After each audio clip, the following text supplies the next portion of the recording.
Então, a gente vai seguir hoje com a nossa, como a Má colocou, com a nossa última bem-aventurança nesse ciclo de 7 meses. Foram 7 meses de estudo das bem-aventuranças. Hoje a gente chega no último degrau, né, da nossa escala, do nosso estudo.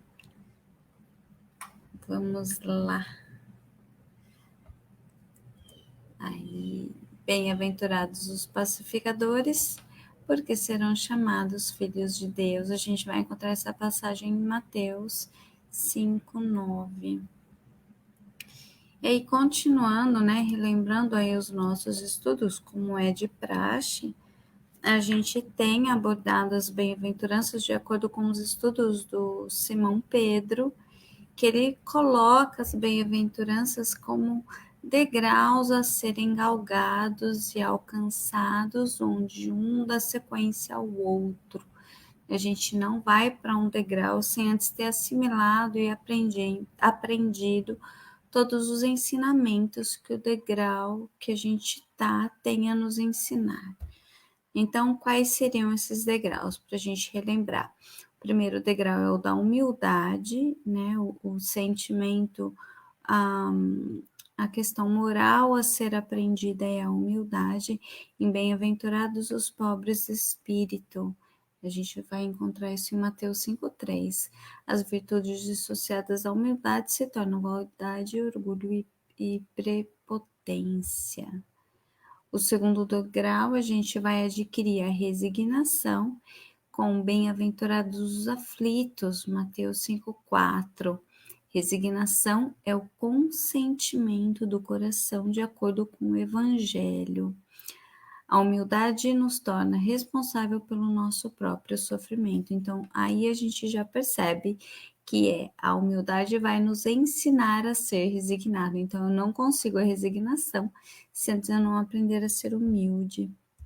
No terceiro degrau, a gente vai adquirir a virtude da mansuetude, em Bem-aventurados os mansos. No quarto degrau, a gente vai ter o senso da justiça, em Bem-aventurados os que têm fome e sede de justiça. Só voltando um pouquinho, na mansuetude, bem-aventurados os mansos, a gente vai encontrar também bem-aventurados os pacíficos, né? O que às vezes gera um pouco de conflito com a bem-aventurança que a gente vai falar hoje. Então, no quarto degrau, o senso de justiça, em Bem-aventurados os que têm fome e sede de justiça, onde a gente vai adquirir essa questão do que é justo, do que é o correto, sem querer levar vantagem, mas do que de fato é justo. Aí no quinto degrau a gente vai ter a misericórdia, bem-aventurados os misericordiosos, em Mateus 5:7.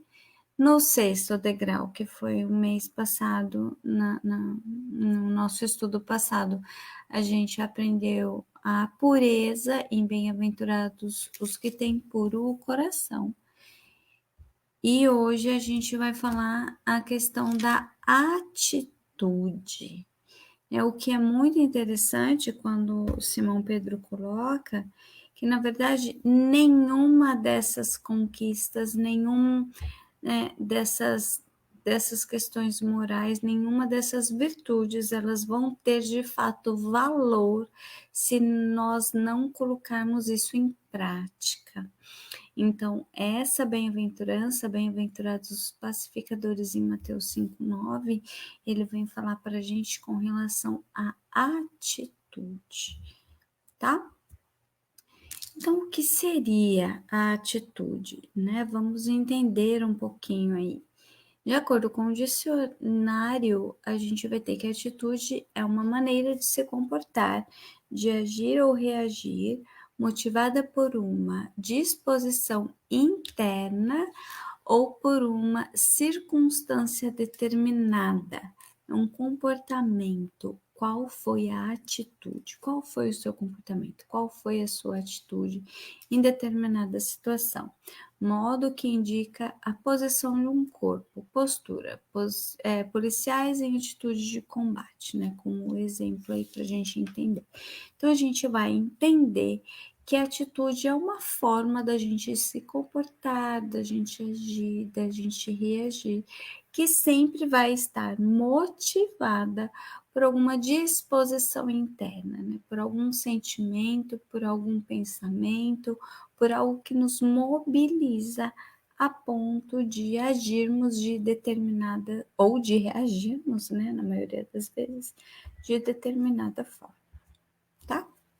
E aí, Simão Pedro, ele vem falar para gente que essa bem-aventurança, essa sétima bem-aventurança, esse sétimo degrau, é a bem-aventurança de atitude, de comportamento, da gente se comportar. Não mais apenas sobre ser uma pessoa pacífica, né? Porque a gente tem eu tenho uma colinha hoje para não me esquecer. A gente vai ter lá na terceira bem-aventurança a questão da mansuetude, bem-aventurados os mansos e pacíficos, né? Bem-aventurados os pacíficos, que a gente entendeu que é o ter a calma, é o ter um sentimento de conseguir respirar, avaliar, ponderar, a questão da mansuetude, da mansidão, do bem agir, né? Em termos de, não de atitude, mas em termos de conseguir pensar e de ter cautela com as situações. Aqui não, você não vai ser só pacífico, você não vai ter apenas a mansuetude, você não vai ter apenas a mansidão de conseguir parar e pensar e refletir. O pacificador, de acordo com Simão Pedro, é o que age, que tem a atitude de paz. Ele não só acredita na paz como o pacífico, né? Porque bem-aventurados os mansos, ele também acredita na paz, por isso que ele consegue, né, respirar e repensar o seu pensamento, mas ele tem a atitude de paz, de não violência. Então, ele consegue não só ter um pensamento pacífico, como ele consegue ter uma atitude não violenta, o que é muito grandioso. Então, não é só eu ficar quieto, eu me isentar, eu me anular daquela situação, mas é eu conseguir ter uma atitude que demonstre essa paz que eu sinto, naquele alvoroço, naquele estardalhaço de confusão, eu conseguir acalmar os ânimos, eu ter alguma atitude que acalma, que impede o outro de continuar com a fúria, de continuar com a ira, de continuar querendo fazer alguma coisa no descontrole, né? Muitas vezes o pacífico fica inerte, ele respira e ele fica inerte. Já o pacificador, ele vai agir com um comportamento de não violência, promovendo a paz, né? Eu lembro que uma situação em que eu trabalhava num abrigo para meninos, estava tendo uma briga entre eles e todo mundo, assim, numa atitude, todo mundo, para de fazer isso, para de fazer isso, né? Um determinado garoto estava batendo a cabeça do outro na geladeira. E aí eu cheguei, e é muito interessante, assim, que hoje eu paro para pensar nisso, a gente não entende muito bem, porque às vezes a gente tem determinadas atitudes. Eu cheguei grande, quem me conhece sabe o quanto eu sou grande, né? No meu auge do meu 1,5 m. E ele era um menino magrinho, mas bem alto. E eu cheguei e coloquei a mão no peito dele, assim. Falei, agora chega. Foi a única coisa que eu disse. E ele parou instantaneamente. a gente vai voltar nessa colocação para a gente refletir um pouco mais sobre isso, tá? Eu acho que é um acalanto que o Simão Pedro deixa para a gente no final desse estudo, tá? Então, a questão do pacificador não é apenas o sentir a paz, é o transmitir a paz de acordo com o seu comportamento, de acordo com a sua atitude, tá? Então tá, mas o que é a paz? Né? A gente pensa aí, o que é a paz de fato, né? Muito tem se falado sobre paz de espírito, paz da alma, paz, paz, paz. E aí a gente vai de novo encontrar no dicionário que paz é a calma, é o estado de calmaria, de harmonia, de concordância, de tranquilidade, sossego, em que há silêncio e descanso, né? Algumas pessoas conseguem se abstrair, mesmo na barulheira, consegue se abstrair e encontrar esse momento de paz, de calmaria aí na agitação que a gente vive do dia a dia. Então, a gente vai entender que paz é estar em harmonia consigo mesmo, num primeiro momento. Né? A gente tem aprendido com as bem-aventuranças que eu não consigo oferecer aquilo que eu não tenho. Então, eu não consigo ter uma atitude de paz, de não violência, se eu não estou em paz, se eu não sinto essa calma, se eu não sinto essa tranquilidade. Então, eu preciso me absorver nesse sentido de harmonia, de concórdia, de tranquilidade, para então poder transmitir isso através dos meus comportamentos, tá? E aí a gente vai encontrar no Evangelho que possuir a paz requer aquisição e prática permanente de virtudes possíveis a todos,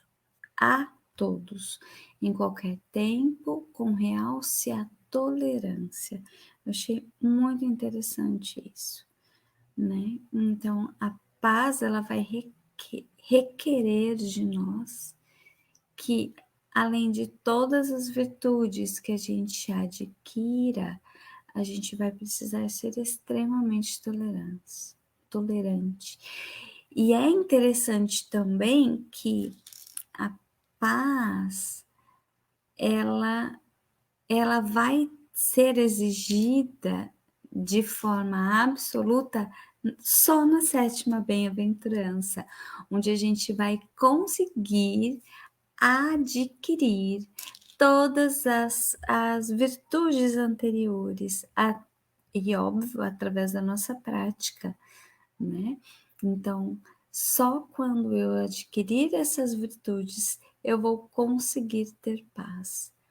Aí o Evangelho continua: paz que é fruto da transformação moral e do combate às más inclinações, né? Então, aqui, ó, na minha colinha, tá? Eu vou conseguir ter a humildade, a resignação, a mansuetude, o senso de justiça, a misericórdia. Eu vou conseguir ter a pureza. E tudo isso muito bem introjetado, tudo isso muito bem arraigado em mim. Né? Não vão ser só sentimentos, vão ser atitudes que vão culminar nesse sentimento de paz, porque ela vem a ser o fruto dessa transformação moral adquirida em todos, pouco a pouco, em todos os degraus que eu vá ter subido, né? E aí, na questão 789 do Livro dos Espíritos, eu vou ter como resposta de que quando a lei de Deus constituir por toda a parte a base da lei humana, os povos praticarão a caridade de um para o outro, como os indivíduos de homem para homem, vivendo felizes e em paz.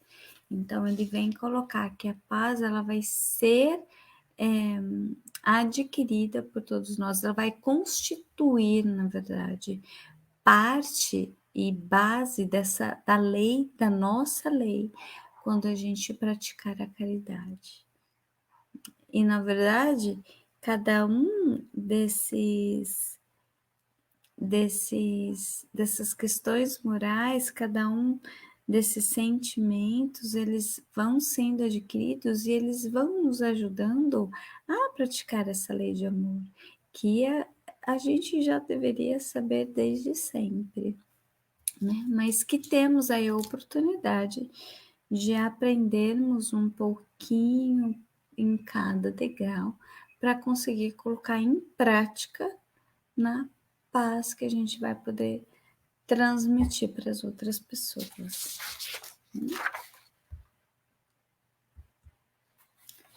E aí, Emmanuel, no livro Caminho, Verdade e Vida, ele vai dizer assim para a gente: na expressão comum, ter paz significa haver atingido garantias exteriores, dentro das quais possa o corpo vegetar sem cuidados, rodeando-se o homem de servidores, apodrecendo na ociosidade e ausentando-se dos movimentos da vida. E ainda segundo ele, a paz é resultado da consciência tranquila com a vida. E aí a gente para e pensa, né? Nossa, então, na verdade, será que a gente tem essa paz, né? Será que a gente consegue, em todos os momentos da nossa existência, ter esse resultado de consciência de fato tranquila? Né? E a gente só vai conseguir essa paz, esse sentimento, quando a gente tiver essa garantia toda, né? Quando a gente conseguir de fato ter a nossa consciência tranquila, né? Isso pega, né? E aí a gente tem a fala que nos questiona se quando a gente coloca a nossa cabeça no nosso travesseiro, a gente tem a tranquilidade e a gente tem de fato a certeza de que a gente fez tudo o que a gente poderia ter feito pelo nosso irmão. Será que de fato a gente tem? Será que a gente fez tudo por quem veio até nós, por quem chegou até nós, né? Por mais simples que possa parecer a situação, será que a gente atendeu aquele telefonema que a gente não quis muito? Será que a gente fez de bom grado? Será que de fato a gente deu tudo de nós em prol do outro? Então, aí, nesse sentido de consciência tranquila, a gente vai perceber que é muito mais amplo do que de fato a gente pensa. É muito maior toda essa situação do que a gente de fato pensa, né? Aí a gente tem Joana, né? Não posso deixar de trazer a Joana para nos elucidar os pensamentos. Ela vem dizer que a tua paz fala pela tua vida, tanto quanto a tua vida se refletirá em volta conforme a tua conduta em conflito ou em paz. Ou seja, a nossa paz vai ser reflexo de como a gente se comporta, de como a gente de fato vive. Se a gente vive em conflito ou se a gente vive, não vou nem usar paz aí, vou usar a tranquilidade, né? Se a gente tá com uma preocupação, se a gente tá nervoso com alguma situação, ansioso, preocupado, a gente já não está em paz. Porque a nossa conduta já é conflituosa. Ela já é uma conduta de inquietude. E a paz, ela é oposta à inquietude.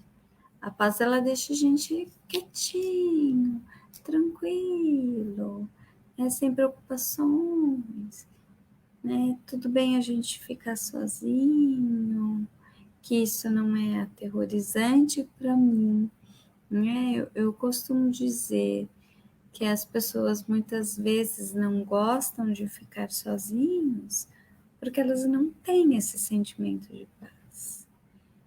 Ela tem sempre um pensamento conflituoso, ela tem sempre um pensamento de dor, de angústia, que inquieta. E por isso algumas pessoas não gostam de ficar sozinhos, né? Porque vão entrar em contato com essas dores e a gente não quer, é óbvio que a gente não quer. A gente quer estar em contato com as coisas boas. Então, aí eu prefiro a companhia de alguém, eu prefiro sair, eu prefiro me distrair, eu prefiro não voltar o meu pensamento para o meu interior.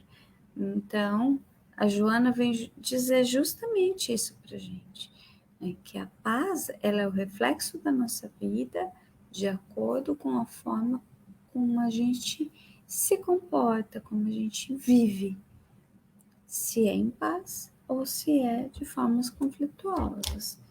E aí, nosso querido Chico, ele vem nos dizer de forma simples, né? Chico, na grandiosidade da sua simplicidade, ele vem dizer assim para gente: precisamos desalojar o ódio, a inveja, o ciúme, a discórdia de nós mesmos, para que possamos chegar a uma solução em matéria de paz, de modo a sentirmos que os tempos são chegados para a felicidade humana. Ou seja, a nossa felicidade, ela está relacionada à nossa paz, a como a gente lida com ela, como a gente vivencia, como a gente experiencia, a como a gente desaloja do nosso coração esses sentimentos de ódio, de inveja, de ciúme, de discórdia, né? Então, se naquele momento eu tô irado com alguma situação, eu tô bravo com alguém, eu tô achando que eu deveria ser merecedor de algo e não o outro, se eu tenho uma pontinha de ciúme, eu não estou em paz. Isso significa que isso é um empecilho para minha felicidade e, consequentemente, para a felicidade humana, porque eu vou transmitir isso e eu vou, de acordo com a minha energia, propagar esse sentimento e outras pessoas que entram na mesma sintonia vão, e aí vira um ciclo, e aí vira uma bola de neve. Então, é muito sábio quando ele fala que a gente precisa, né? Eu acho muito interessante quando a gente se apropria disso. Eu sou responsável pelo meu sofrimento. Eu posso escolher como me comportar. Então, assim, ó. Fulano, ciclano, beltrano fez alguma coisa para mim. Eu, Helena, não posso controlar o comportamento do outro, certo? Nem da minha filha de 2 anos e meio eu consigo controlar o comportamento dela, né? É óbvio, assim, que no grosso modo a gente faz, mas o que é já na demonstração da personalidade dela, ela. Não, não, não, não, não, e não tem quem faça. Não, não, não, não, não, e não faz. Ela não quer, não adianta. Então, assim, eu não controlo o outro, mas eu posso controlar a minha forma de sentir e reagir ao comportamento do outro. Isso eu posso controlar. Então, isso, se eu me aproprio disso, eu vou saber que eu sou responsável também pelo meu sofrimento ou não. O outro pode fazer o que ele quiser. Vai depender de minha forma de me comportar, de reagir, e vai determinar o quanto eu vou sofrer ou não. Eu já diria Drummond, a dor é inevitável, o sofrimento é sempre opcional, né? Então, a gente precisa se apropriar disso para que a gente não caia na ingenuidade de achar que o outro é responsável pela minha felicidade. É justamente isso que Chico está dizendo, que quando a gente se controlar, a gente vai conseguir ser responsável pela nossa felicidade, porque os sentimentos não, os tempos são chegados, né? Os tempos são chegados para a felicidade humana, ele diz. Então, eu tenho esse poder. Então, qual é a minha escolha, né? E aí a gente tem a bem-aventurança e sempre a consequência. E qual é a consequência do bem-aventurados os pacificadores? A consequência é: serão chamados filhos de Deus. Mas Helena, todos nós não somos filhos de Deus, todos nós somos filhos de Deus porque foi Deus que nos criou. Entretanto, São Pedro vai explicar para a gente que essa tratativa ela se relaciona especificamente à forma como esses irmãos lidam com a paz que Deus deu a todos nós em potência.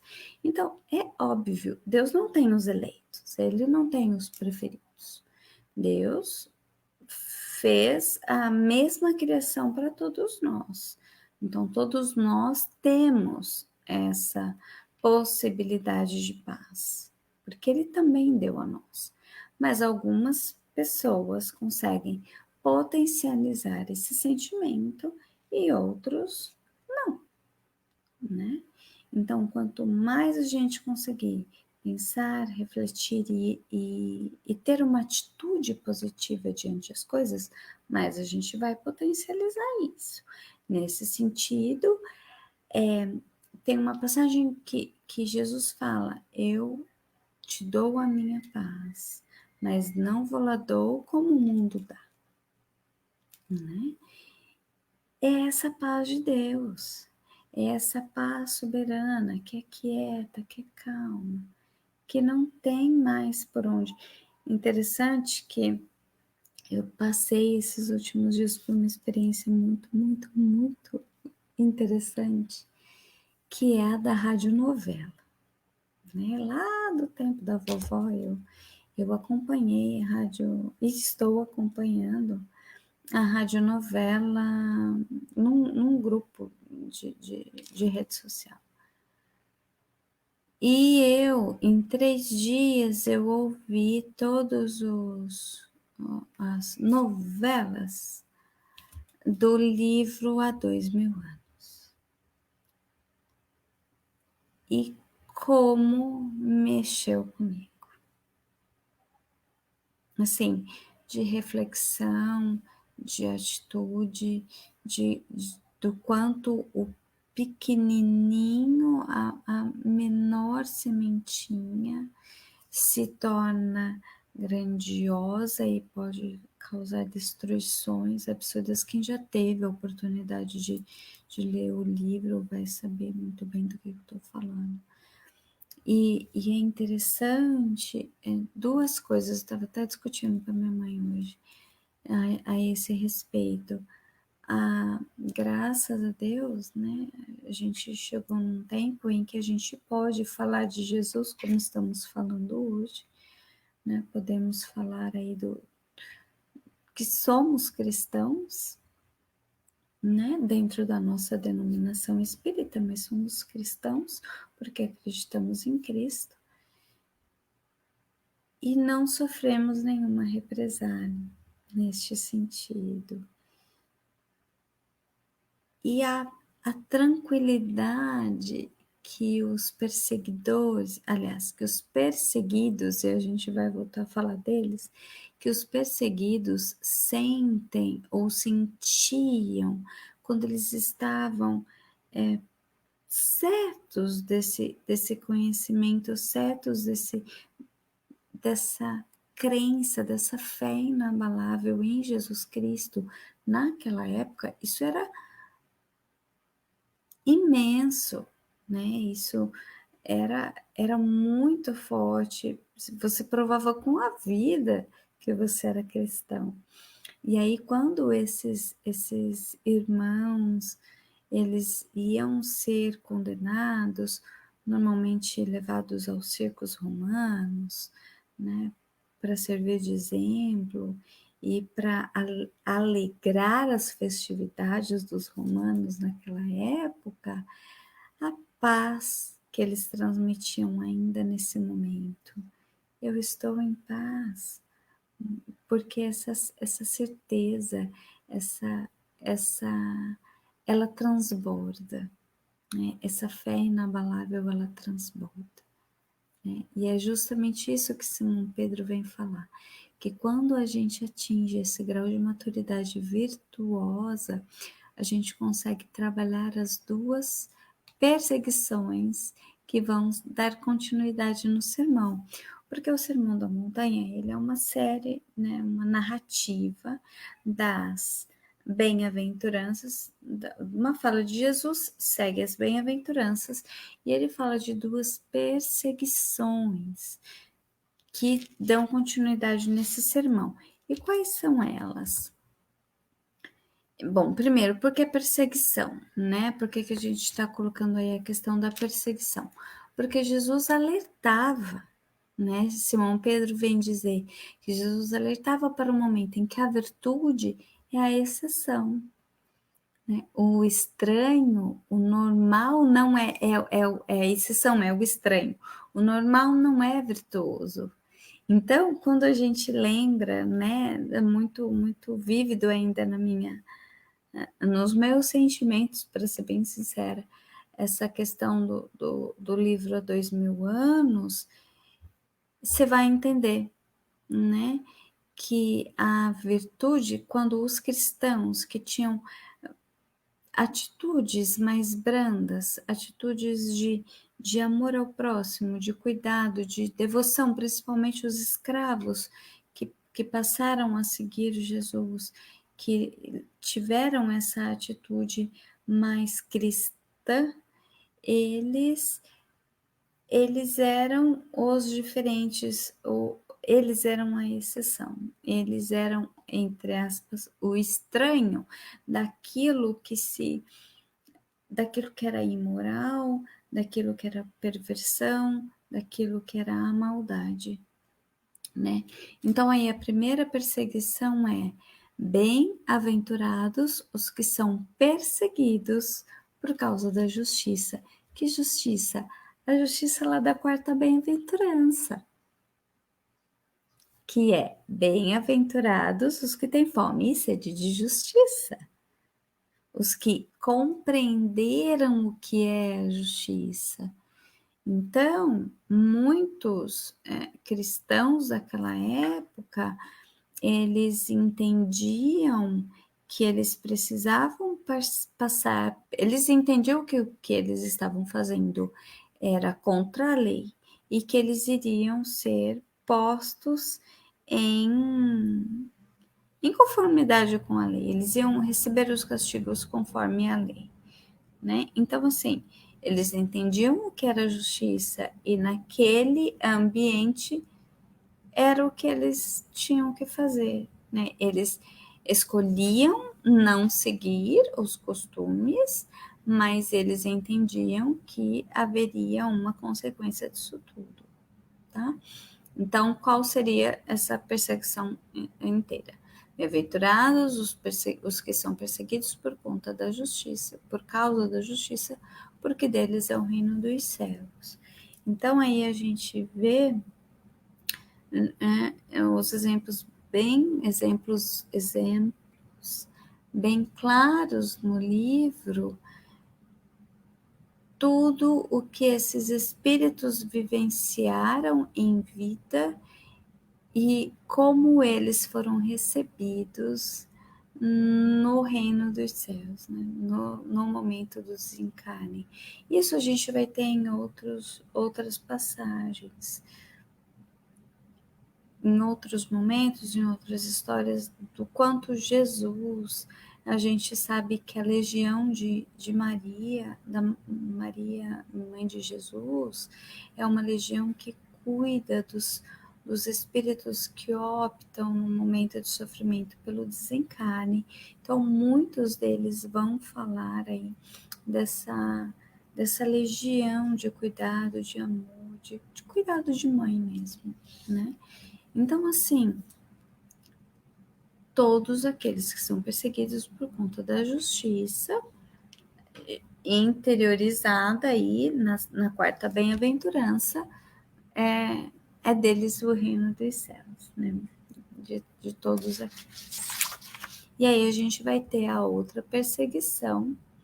Bem-aventurados sois vós quando vos injuriarem e perseguiram, e mentindo disserem todo mal contra vós por minha causa.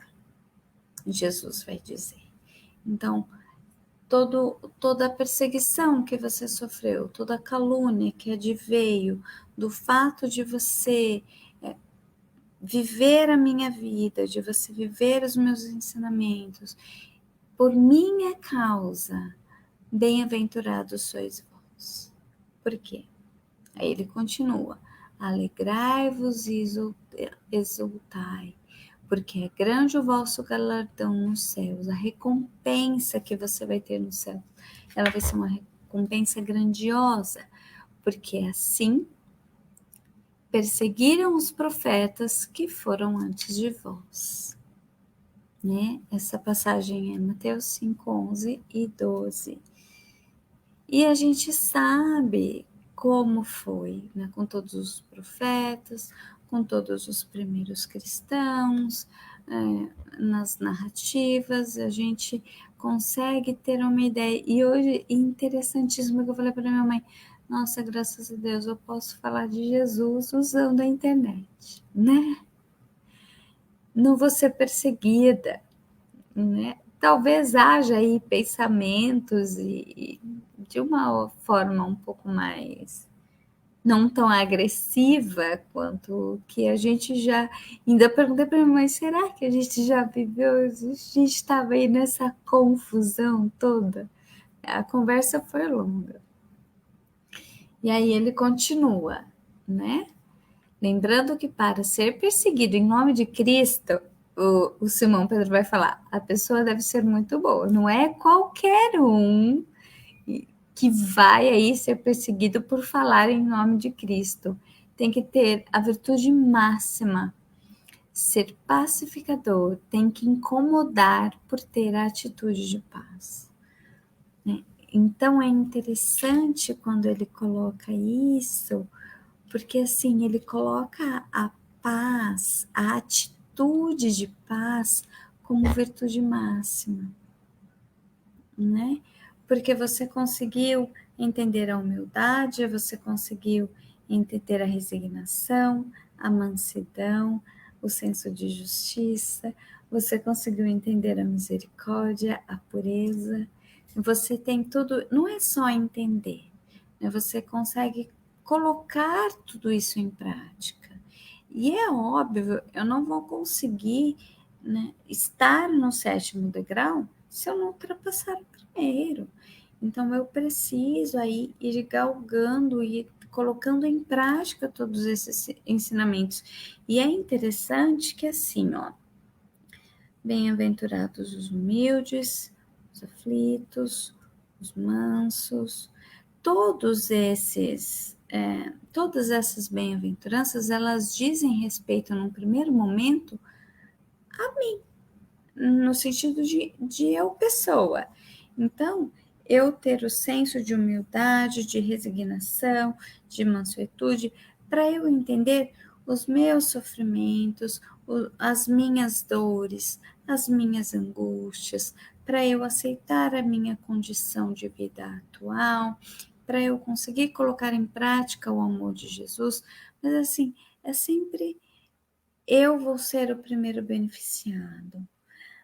Quando ele vem falar da bem-aventurados os pacificadores, ele vai colocar isso não a mim, mas ele vem falar disso com relação ao outro. O quanto eu consigo apaziguar, o quanto eu consigo controlar a discórdia, vamos dizer assim, uma fala bem simples, o quanto eu consigo controlar a discórdia que está à minha volta. Então, isso não diz respeito ao que a mim no primeiro momento, diz sentido a eu controlar o outro, a eu conseguir controlar pelo menos a situação, o ambiente, acalmar os ânimos, nem que seja só para separar.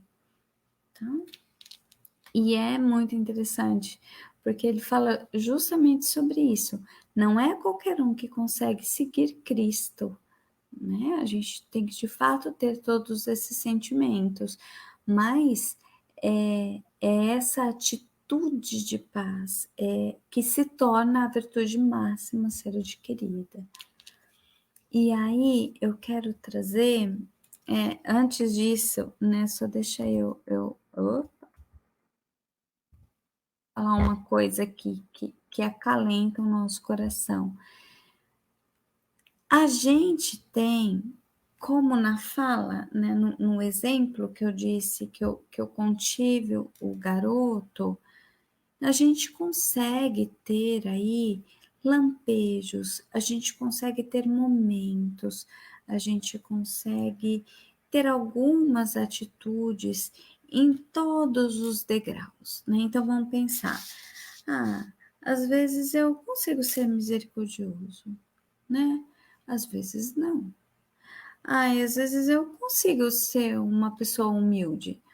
Às vezes o orgulho fala mais alto, o egoísmo fala mais alto, né? Então,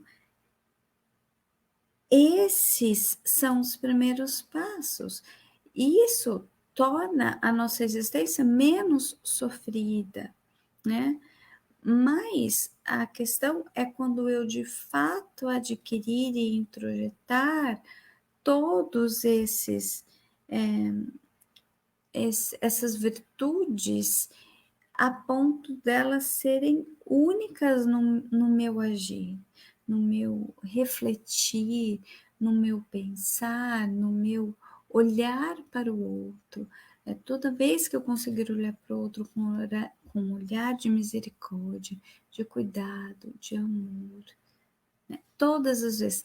Mas é confortante a gente saber que em determinados momentos a gente consegue ter essas atitudes, ter esses pensamentos. Então, às vezes, sim, às vezes a gente consegue, viu? Oh, calma aí, para, chega, já deu. Outros momentos a gente não consegue, a gente vai olhar a situação e não vai nem saber como agir, como se comportar. Outros momentos a gente vai saber, isso é ótimo. A gente já está aí trazendo todas os brotinhos dessas virtudes no nosso coração. A gente tem que fazer, né, todos esses sentimentos crescerem e se aflorarem e caminharem aí, né, de acordo com o que a gente precisa, né? E aí eu vou trazer uma reflexão, perdão, que ela tá aqui muito pequenininha, eu não vou nem deixar porque não dá para ler, eu vou pedir licença para vocês, para eu ler para vocês essa colocação do irmão X no livro Contos e Crônicas, é o capítulo 39 do livro, né? Um livro psicografado por Francisco Cândido Xavier. É uma visão moderna, justamente uma versão moderna, justamente das bem-aventuranças. E aí ele coloca assim: e Respondendo ao companheiro que lhe havia solicitado a tradução do Sermão do Monte em linguagem moderna, o velhinho amigo deteve-se no capítulo 5 do apóstolo Mateus e falou com voz cheia e vibrante: Bem-aventurados os pobres de ambições escuras, de sonhos vãos, de projetos vazios e de ilusões desvairadas, que vivem construindo o bem com o pouco que possuem, ajudando em silêncio, sem a mania de glorificação pessoal, atentos à vontade do Senhor e distraídos das exigências da personalidade, porque viverão sem novos débitos, no rumo do céu que lhes abrirá as portas de ouro, segundo os ditames sublimes da evolução. Bem-aventurados os que sabem esperar e chorar, sem reclamação e sem gritaria, suportando a maledicência e o sarcasmo, sem ódio, compreendendo nos adversários e nas circunstâncias que os ferem, abençoados aguilhões do socorro divino, a impeli-los para adiante na jornada redentora, porque realmente serão consolados.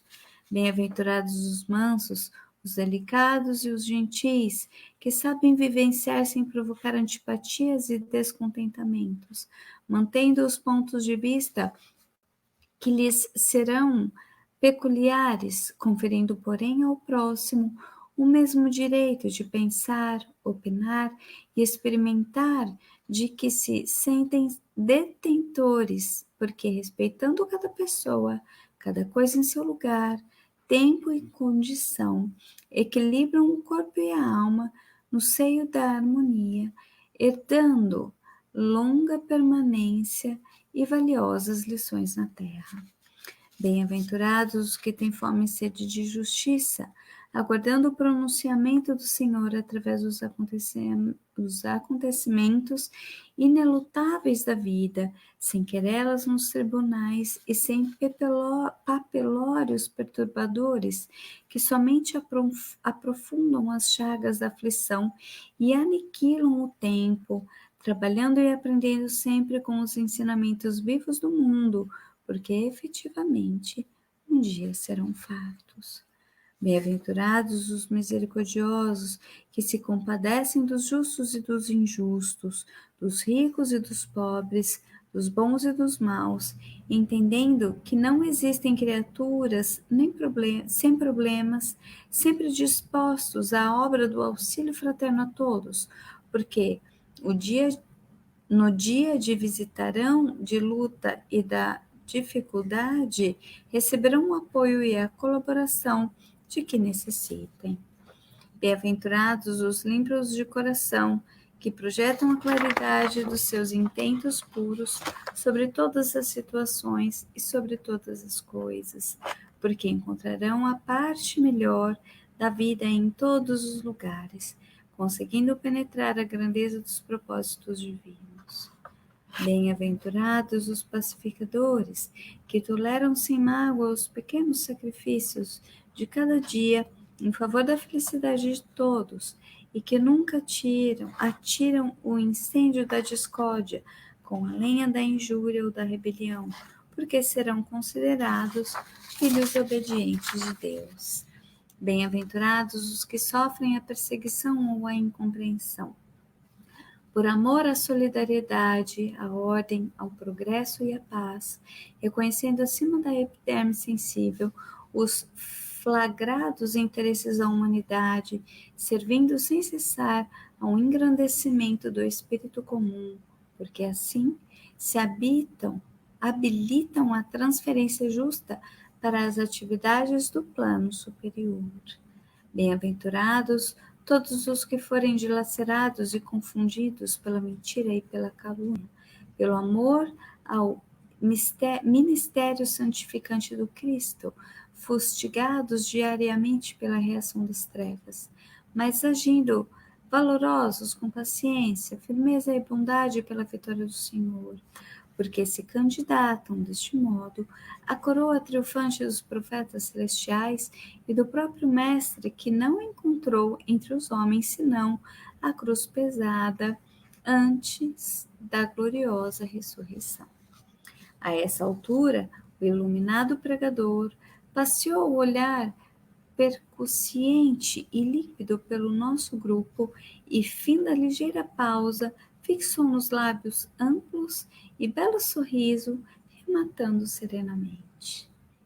Rejubilem-se cada vez mais quantos estiverem nessas condições, porque hoje e amanhã são bem-aventurados na terra e nos céus.